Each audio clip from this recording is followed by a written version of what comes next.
beginning your descent. Cruising depth in roughly 40 seconds. Stand by.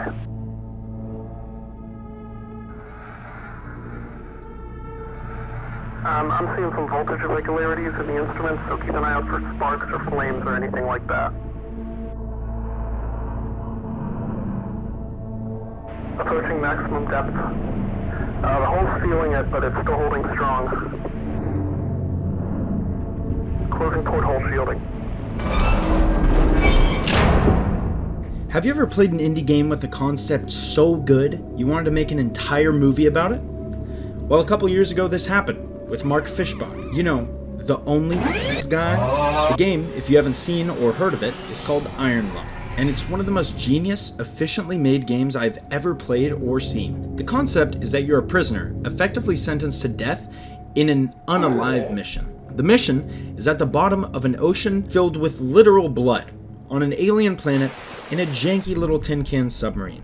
The reason I know they don't care if you live or die during this mission is because they weld the door shut and trap you inside. Also, there's a note that says so. But since they're not completely heartless, on your way down once you hit maximum depth, they actually close your window with a protective metal shielding to prevent Ocean Gate 2.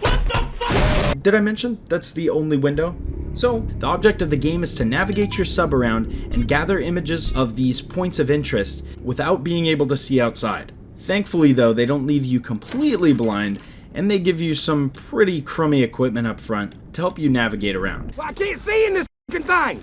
I can't breathe in this thing and I can't ride in this thing! Between your ship's coordinates tracker, an extremely low-range radar, and a black and white camera, which is the only way to catch a glimpse of your sub's surroundings, you make your way across the completely safe and totally not creepy at all pitch black floor of the Blood Ocean. And then you make your way to the marked coordinates on your map, rotate the sub to the correct angle, snap a picture, and wait patiently while you count your breaths.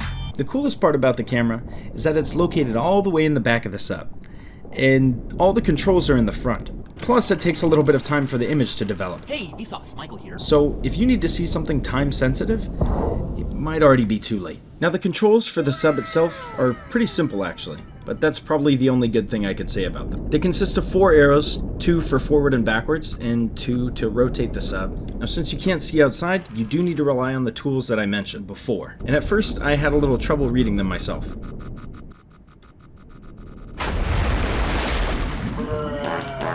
But then you quickly figure out that the radar points out walls, and then you figure out what the walls even look like, because sometimes it's a little tough to discern exactly what the camera took a picture of to begin with.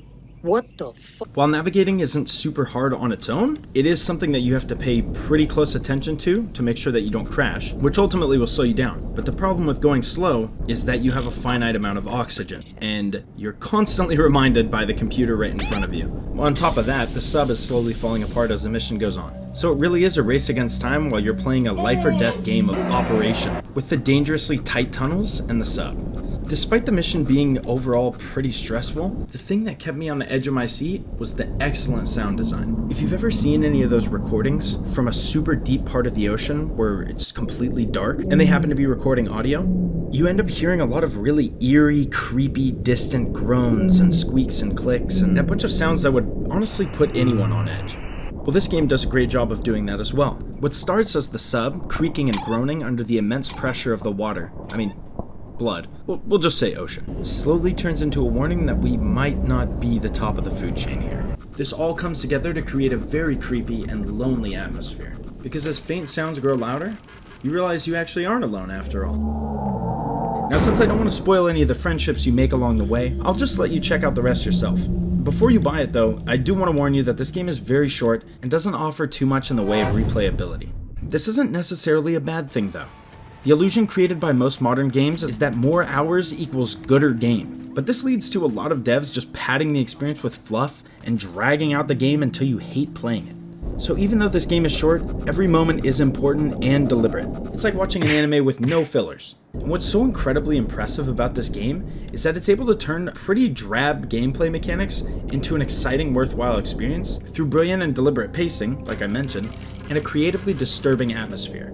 But another reason I think this game is totally worth getting is because I think it's very important to support creators who think outside the box and take risks. In the same way that I think it's important to tip your servers when you've had excellent service at a restaurant. Because this isn't just a run-of-the-mill clone of some other game that you've already played before. It's an entirely unique experience that this person brought to life on their own. And to me, that's really special. That said though, if you're tight on money, or you're saving up for other stuff, but you're curious to see what happens, Markiplier does a pretty deep dive, get it, dive, in a couple great videos of his. So no matter what, I think this game is worth looking into, but if you have the money, it is 100% worth supporting and playing for yourself. Also, keep an eye out for the movie, I guess. This very vague tweet by Markiplier could very well suggest that the movie is complete, but I'm not sure what that means in regards to release. So I guess just keep an eye on it if you're interested. But yeah, if you found this game interesting, please drop a like and a sub, and stick around because I'm going to be doing a bunch of new games just like this, and I'm just going to do my best to try and keep you guys in the know. Also, I'll link my Twitch in the description because I play tons of games like this all the time, and I would love for you guys to come say what's up. Lastly, I wanted to give a huge thank you to everyone who showed my last video some love. As an early growing channel, it's very inspiring for me, and it makes me feel really good to get that much positive feedback. So I'm glad you guys liked it, and if you guys have any suggestions for future games, go ahead and drop them in the comments, because I want to make videos that you guys want to see. But once again, thank you for watching, and I hope I will see you next time. Stick around.